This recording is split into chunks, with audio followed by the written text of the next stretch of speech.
میں اپنے بھائی بلداغ کے ساتھ اورخان پر حملہ آور ہونے کی غلطی نہ کرتی۔ کاش اورخان پر حملہ آور ہونے سے پہلے میں نے پوچھ لیا ہوتا کہ اونان کو اس نے کیوں قتل کیا۔ کاش میں نے اورخان کو سمجھنے میں غلطی نہ کی ہوتی۔ یہاں تک کہنے کے بعد تیان رک گئی کہ بندر اچانک اس کی گود سے نکلا، پھر وہ تیزی سے جس روشن دان کے راستے آیا تھا اسی سے نکل گیا تھا۔ تیان حیران و پریشان اسے دیکھتی رہ گئی۔ بندر دیوار کے ساتھ بھاگتا بھاگتا عمارت سے ذرا فاصلے پر ایک چٹان کی اوٹ لیتے ہوئے اورخان کے پاس آیا۔ اورخان اسے دیکھ کر خوش ہوا، پہلے اس کے سر پر ہاتھ پھیرا، پھر وہ کھڑا ہوا۔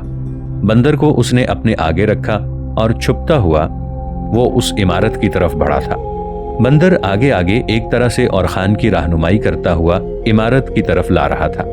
اس کمرے کی کھڑکی کے قریب آ کر بندر رک گیا، مڑ کر اورخان کی طرف دیکھا۔ اورخان بھی دیوار سے چپک کر کھڑا ہو گیا تھا۔ اس کے دیکھتے ہی بندر پہلے کھڑکی پھر روشن دان کے ذریعے کمرے میں داخل ہو گیا تھا۔ شاید یہ اس کی طرف سے نشاندہی تھی کہ تیان اس کمرے میں ہے۔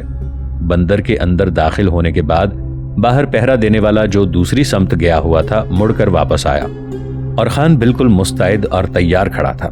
اورخان کے قریب ہی جب وہ محافظ مڑا تو اورخان اندھیرے سے کسی سائے کی طرح نمودار ہوا۔ ایک دم وہ اس پہرے دار پر جھپٹا، اپنا خنجر نکال کر اس کے سینے میں گھونپ دیا۔ اس کا خاتمہ کرنے کے بعد اسے عمارت سے باہر ایک بڑی چٹان پر ڈال دیا۔ بندر کے اندر داخل ہونے کے بعد تیان بھاگتی ہوئی کھڑکی کے پاس آئی۔ اس نے جھانکتے ہوئے اورخان کی ساری کارروائی کو دیکھ لیا تھا۔ اس محافظ کا خاتمہ کرنے کے بعد اورخان کھڑکی کے قریب آیا۔ تیان فوراً رازدارانہ انداز میں بولی، دیکھ اورخان، میرے پاس الفاظ نہیں کہ میں تیرا شکریہ ادا کروں۔ جن حالات میں تو میری مدد کے لیے آیا ہے، کوئی عزیز کوئی رشتہ دار ہوتا تو وہ بھی ایسا نہ کرتا۔ اورخان نے زبان سے کچھ نہ کہا۔ اپنے ہونٹوں پر انگلی رکھتے ہوئے اس نے اسے خاموش رہنے کا اشارہ کیا۔ تیان خاموش رہتے ہوئے کھڑکی کی اوٹ میں ہو گئی، اس لیے کہ دوسری طرف کا پہرے دار مستعد تھا اور وہ دروازے کے سامنے ٹہل رہا تھا۔ اورخان نے بھی اپنے آپ کو اوٹ میں کر رکھا تھا۔ پہرے دار مڑ کر جب دوسری طرف چلا گیا تو اورخان بڑی رازداری میں کھسر پھسر کرنے کے انداز میں تیان کو مخاطب کر کے کہنے لگا، دیکھ تیان، جس کمرے میں تو ہے، کیا اس کمرے کا وہ دروازہ جو میری طرف ہے کھلا ہے یا اسے باہر سے تالا لگا ہوا ہے؟ اس پر تیان کہنے لگی، نہیں، دروازے کو اندر سے تالا نہیں لگایا جاتا، میرے خیال میں باہر سے زنجیر لگی ہوگی، آپ دیکھیں کھل جائے گا۔ میں آپ کو محافظ کا خاتمہ کرتے ہوئے دیکھ چکی ہوں۔ اس طرف ایک ہی محافظ تھا، اب کوئی اور نہیں ہے جس سے آپ کو نبرد آزما ہونا پڑے۔ دوسری طرف ایک ہی محافظ ہے۔ اورخان فوراً بولا اور کہنے لگا، دیکھ تیان، تو اوٹ میں ہو جا، وہ محافظ پھر مڑ کر ادھر ہی آنے والا ہوگا۔ تیان فوراً کھڑکی کے پردے کی اوٹ میں ہو گئی تھی۔ دوسری طرف کا پہرے دار جب چکر لگا کر دوسری طرف مڑ گیا تو آواز دیے بغیر اورخان نے دروازہ کھولا اور کمرے میں داخل ہوا۔ دوسری طرف دروازے کو جا کر اس نے دیکھا دروازہ باہر سے بند تھا، لہٰذا اس کے چہرے پر کچھ تفکرات نمودار ہوئے۔ پہرے دار پھر چکر لگا کر آ رہا تھا، لہٰذا اورخان کمرے کے اندر بیٹھ گیا۔ جب پہرے دار چکر لگا کر جانے لگا تو اورخان جس دروازے سے اندر داخل ہوا تھا اسی دروازے سے نکلا، پھر بڑی تیزی سے دیوار کے ساتھ ساتھ چپکے چپکے وہ عمارت کے گرد چکر لگاتا ہوا دوسری طرف جا رہا تھا۔ دوسری طرف جانے کے بعد اورخان کونے میں جا کر دیوار کے ساتھ چپک کر کھڑا ہو گیا تھا۔ پہرے دار دوسری سمت کا چکر لگانے کے بعد جب اس کی طرف آیا، اسی لمحے اورخان بپھرتے ہوئے آگے بڑھا اور اسے دبوچ لیا۔ اورخان نے اس کی گردن پر اپنا بازو رکھتے ہوئے اسے اتنی زور سے دبایا کہ اس کا گلا گھٹ گیا۔ لاش کو بھی گھسیٹتا ہوا اورخان ایک قریبی چٹان کی اوٹ میں رکھایا تھا۔ ساتھ ہی تقریباً بھاگتے ہوئے اورخان اسی سمت گیا جس سمت کا دروازہ اس نے کھولا تھا۔ بڑی تیزی سے وہ کمرے میں داخل ہوا، پھر تیان کو مخاطب کر کے کہنے لگا، دیکھ تیان، جلدی کر، میرے پاس وقت نہیں ہے، یہاں سے بھاگ چلیں۔ دونوں پہرے داروں کا میں نے خاتمہ کر دیا ہے، یہاں سے نکلنے کا اس سے بہتر اور موقع نہیں ملے گا۔ تیان نے کچھ بھی نہ کہا، بس وہ فوراً اورخان کے ساتھ ہو لی۔ بندر بھی ان کے پیچھے پیچھے کمرے سے باہر نکل گیا۔ اورخان اور تیان دونوں آگے پیچھے جھکتے اور اندھیرے کی اوٹ میں اس جگہ آئے جہاں بندر نے اورخان کے لیے کمند پھنسا رکھی تھی۔ اورخان وہاں گیا، تیان کو بھی اس نے بیٹھنے کے لیے کہا۔ تیان بھی اس کے سامنے آ گئی۔ اورخان نے بندر کو اپنی گود میں لیا اور مخصوص انداز میں اس کے سر پر ہاتھ پھیرا اور اسے اس جگہ بٹھا دیا جہاں بندر نے ایک بہت بڑی چٹان میں کمند پھنسا رکھی تھی۔ پھر اور خان تیان کو مخاطب کر کے کہنے لگا، دیکھ تیان، یہ کمند کافی لمبی ہے، اس سے تو اتر نہیں سکے گی، تو ایسا کر میرے شانوں پر بیٹھ جا، میں تجھے آرام سے نیچے لے جاؤں گا۔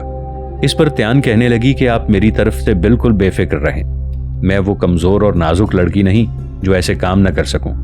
جہاں میں حرب و ضرب کے سارے فنون جانتی ہوں، میں بڑی آسانی کے ساتھ آپ کے ساتھ اس کمند سے بھی نیچے اتر جاؤں گی۔ یہ جواب سن کر اور خان خوش ہوا، پھر وہ کہنے لگا کہ ایسا ہے تو پھر آؤ، ہم دونوں اتریں، میرا بندر یہیں رہے گا۔ جب ہم کمند سے نیچے اتر جائیں گے تو میں اسے زور سے ہلاؤں گا، یہ بندر کے لیے اشارہ ہوگا، یہ فوراً کمند کو کھول کر نیچے آ جائے گا۔ نیچے میرا گھوڑا کھڑا ہے، ہمیں فوراً اس پر بیٹھ کر روانہ ہو جانا چاہیے۔ اگر ان میں سے کسی کو ہمارے یہاں سے بھاگنے کی خبر ہو گئی تو وہ ہم دونوں کو زندہ نہیں چھوڑیں گے۔ اس کے ساتھ ہی اور خان نے کمند پر اپنے ہاتھ پاؤں جمائے اور وہ نیچے اترنے لگا۔ تیان بھی اس کو دیکھتے ہوئے فوراً حرکت میں آئی اور وہ بھی اور خان کی طرح کمند کے ذریعے نیچے جا رہی تھی۔ دونوں آگے پیچھے نیچے اترے، پھر اور خان نے کمند کو گول دائرے کی صورت میں لہریں دینے شروع کر دیے تھے۔ شاید یہ بندر کو اشارہ تھا کہ وہ نیچے اتر چکا ہے۔ اس کے تھوڑی دیر بعد اور خان نے اور تیان نے دیکھا کہ بندر کمند کی رسی کو لپیٹتا ہوا اور سمیٹتا ہوا بڑی تیزی سے نیچے آ رہا تھا۔ بندر جب نیچے اتر آیا تو فوراً اور خان حرکت میں آیا اور اس سے کمند لے کر اس نے گول چکر میں لپیٹی اور گھوڑے کی زین کے ساتھ اس نے باندھ دی۔ پھر وہ فوراً آگے بڑھا، بندر کو اٹھا کر گھوڑے پر اس نے اپنے آگے بٹھا لیا۔ پھر اس نے تیان کی طرف دیکھتے ہوئے کہا، تیان آؤ، میرے پیچھے بیٹھو، پھر یہاں سے بھاگ چلیں، ورنہ یاد رکھو ہمارے لیے یہاں ان گنت خطرات اٹھ کھڑے ہوں گے۔ تیان فوراً آگے بڑھی، اپنا ہاتھ اوپر کیا اور خان نے اس کا ہاتھ پکڑ کر اسے اپنے پیچھے بٹھا لیا تھا۔ پھر اس نے گھوڑے کو ایڑ لگا کر ایک سمت سرپٹ دوڑا دیا تھا۔ تھوڑا سا آگے جا کر تیان بولی اور خان کو مخاطب کر کے کہنے لگی، اور خان، میں سوچ بھی نہیں سکتی تھی کہ آپ یوں مجھ پر احسانوں کا بوجھ ڈال دیں گے۔ میرے پاس الفاظ نہیں جنہیں استعمال کر کے میں آپ کا شکریہ ادا کر سکوں۔ کاش۔ تیان یہیں تک کہنے پائی تھی کہ اور خان دھیمی سی آواز میں بولا اور کہنے لگا، دیکھ تیان، ابھی بات مت کرو، رات کے سکوت میں گفتگو کی آواز بہت دور تک جاتی ہے، اس طرح کوئی ہمارا تعاقب بھی کر سکتا ہے، خاموشی سے میرے پیچھے بیٹھی رہو، تمہیں میرا شکریہ ادا کرنے کی کوئی ضرورت نہیں ہے، بس اپنے دل میں یہ بات بٹھا لو کہ میں تم پر احسان نہیں کر رہا بلکہ اپنا فرض ادا کر رہا ہوں۔ تیان خاموش ہو گئی اور گھوڑا بڑی تیزی سے فاصلوں کو سمیٹنے لگا تھا۔ اپنے گھوڑے کو سرپٹ دوڑاتا اور خان تیان کو لے کر رات کے پچھلے حصے میں اس سرائے کے صدر دروازے کے سامنے آن رکا تھا جس سرائے میں تیان کے بھائی بلداخ نے قیام کر رکھا تھا۔ صدر دروازے کے سامنے گھوڑے کو کھڑا کرنے کے بعد اور خان اپنے گھوڑے سے اترا، سہارا دے کر اس نے تیان کو بھی نیچے اتارا۔ وہ تیان کو مخاطب کر کے کہنے لگا، دیکھ تیان، یہ وہ سرائے ہے جس میں تیرے بھائی بلداخ نے قیام کر رکھا ہے۔ اسماعیلیوں نے اسے زخمی کر دیا تھا، لیکن میرے دونوں اسماعیلی دوستوں نے اس کی نگہداشت کی، اس کا علاج معالجہ کیا، اور اس سرائے میں اس کے قیام کا بندوبست کرنے کے بعد وہ مجھے اطلاع دینے کے لیے چلے گئے تھے، لہٰذا میں اپنا فرض ادا کر چکا ہوں۔ تم میرے ساتھ سرائے میں آؤ تاکہ میں تمہیں تمہارے بھائی کے حوالے کروں۔ اس موقع پر تیان کچھ کہنا چاہتی تھی، پر اور خان اپنے گھوڑے کی باگ پکڑے سرائے میں داخل ہوا، لہٰذا تیان بھی اس کے پیچھے چپ چاپ سرائے میں داخل ہو گئی تھی۔ اپنے گھوڑے کی باگ پکڑے اور خان سرائے کے اس حصے میں آیا جہاں سرائے میں قیام کرنے والے مسافروں کو کمرے مہیا کیے گئے تھے۔ تیان کے ساتھ اور خان جب وہاں آیا تو وہاں ادھیڑ سی عمر کا ایک شخص پرانی سی کتاب مشعل کی روشنی میں پڑھ رہا تھا، اور خان اور تیان کو دیکھتے ہوئے اس نے کتاب ایک طرف رکھ دی۔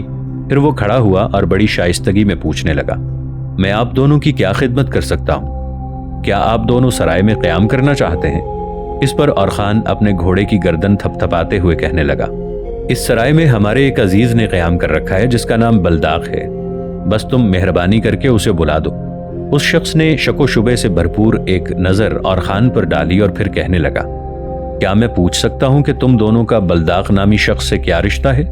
اس پر اور خان بولا اور کہنے لگا، دیکھ میرے مہربان، میں جھوٹ نہیں بولوں گا، میرا اس سے کوئی رشتہ نہیں، پر میرے ساتھ یہ جو لڑکی ہے یہ اس کی سگی بہن ہے، اسے کچھ لوگ اٹھا کر لے گئے تھے، بس میں اسے واپس حاصل کر کے لایا ہوں اور اس کے بھائی بلداخ کے حوالے کرنا چاہتا ہوں جو کہ تیری سرائے میں ابھی قیام کیے ہوئے۔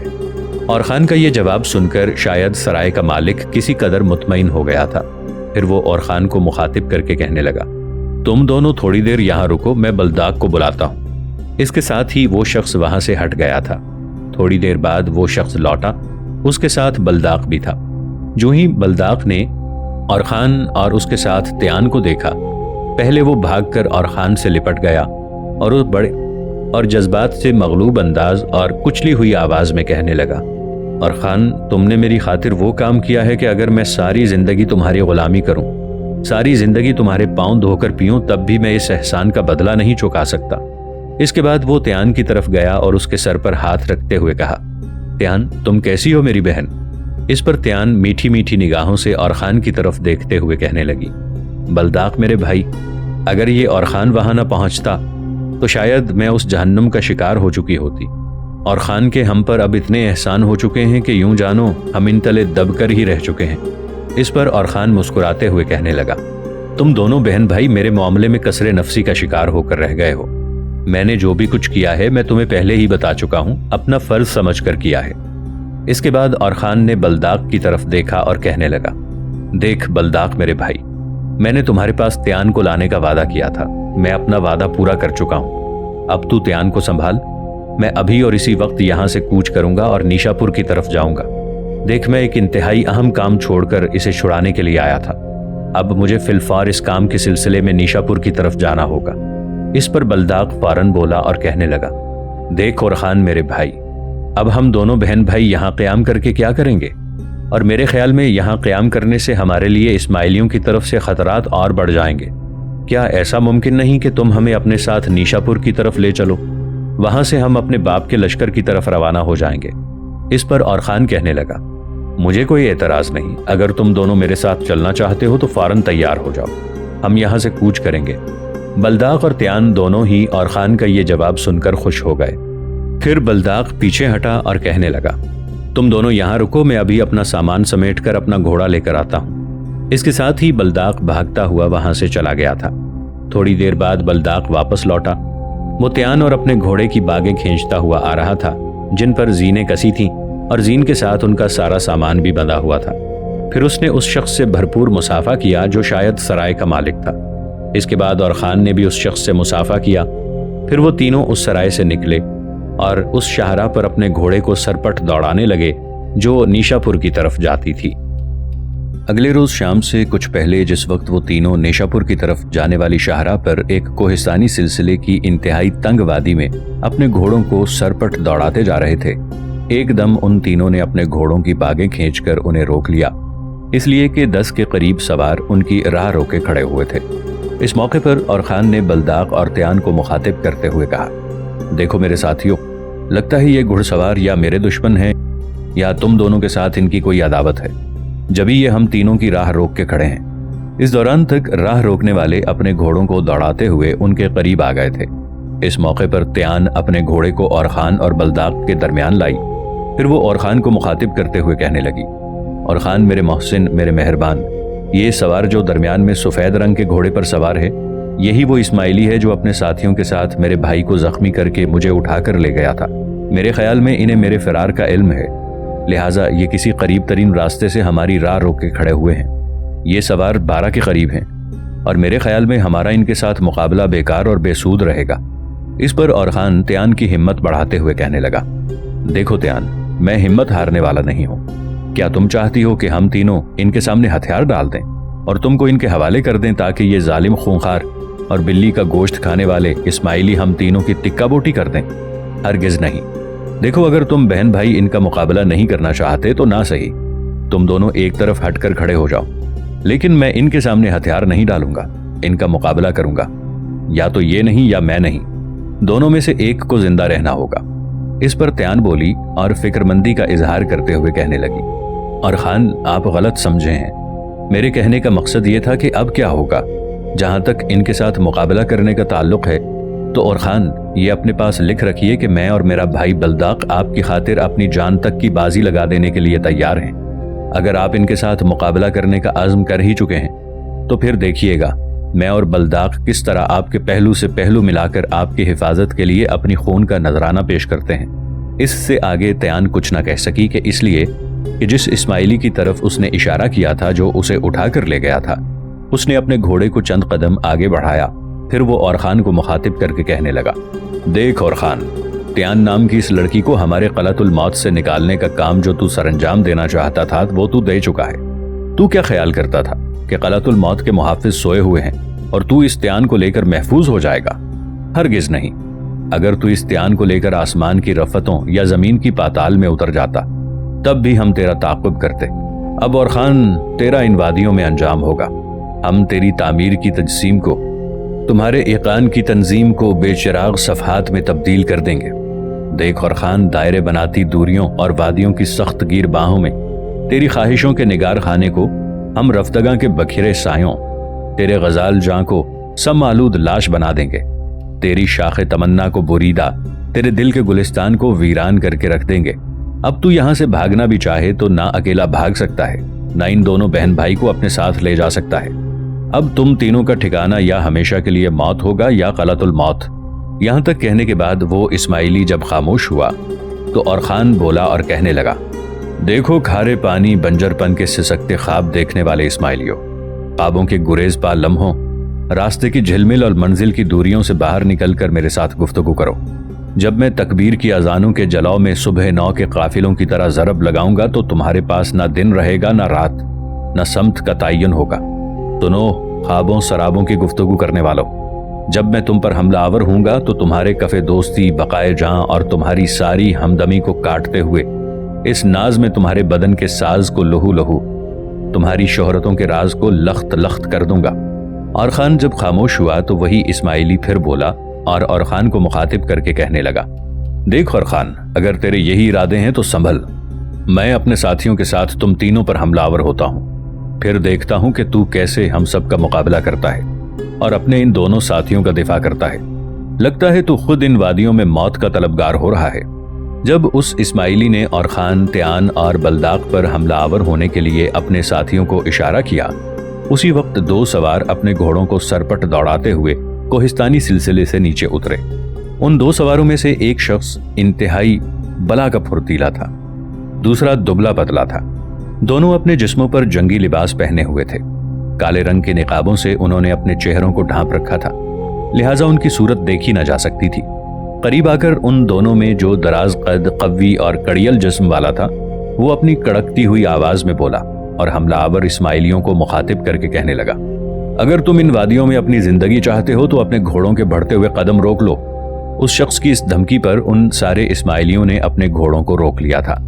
وہ دونوں سوار قریب آئے، پھر وہی سوار بولا اور اسماعیلیوں کو مخاطب کر کے کہنے لگا، سنو دن رات کی سرحد پر خون بہانے والو، مٹی کی دیواروں پر کچے رنگ سے رنگ کر کے بارش کی دعا مانگنے والے اسماعیلیوں، سنو فضا میں اڑتے پرندوں کے کونپل کونپل جذبوں کا خون کرنے والے بھیڑیوں، کوہ و دشت کی تنہائیوں میں ان تینوں کے لیے تم جو جام زہر، کرب جسم و جاں، ہوس کی آنچ میں کٹھن اور کٹھور منزل ثابت ہونے کی کوشش کر رہے ہو، اس میں تمہیں بری طرح ناکامی ہوگی۔ سنو اڑتی ہواؤں کو گندے آبگینوں میں بند کرنے والے اسماعیلیوں، سنو گزرتی ساعتوں کی تنہائیوں کو خواب پرندوں کی طرح طاقت شکستہ ہواؤں کی زد میں رکھنے والوں، ہم ان کے ساتھ مل کر تمہاری حالت روح کی درماندگی اور معزول مسترد الفاظ جیسی بنا کر رکھ دیں گے۔ سنو بھیڑیے پالنے والوں، ان وادیوں میں تمہاری قسمت میں زرد ہزیمت اور نا امیدیوں کے خونی ساحلوں کے سوا کچھ نہیں رہے گا۔ اتنا کہنے کے بعد وہ نوبارد نقاب پوش جب خاموش ہوا تو وہ اسماعیلی پھر بولا اور اسے مخاطب کر کے پوچھنے لگا، پہلے یہ کہو کہ تم دونوں ہو کون؟ ان تینوں سے تمہارا رشتہ کیا ہے اور تم سمجھتے کیا ہو کہ ان تینوں کے ساتھ تمہارے دو کے آ ملنے سے تم ہمارے خلاف کوئی انقلاب برپا کرنے میں کامیاب ہو جاؤ گے؟ ہماری تعداد اس وقت 11 ہے، جبکہ تم ہمارے مقابلے میں صرف 5 ہو، یعنی تم ہم 2 کے حصے میں ایک بھی نہیں آتا۔ لہٰذا میں تمہیں آخری تنبیہ کرتا ہوں کہ اپنے ہتھیار پھینک کر اپنے گھوڑوں سے اتر کر اپنے آپ کو ہمارے حوالے کر دو۔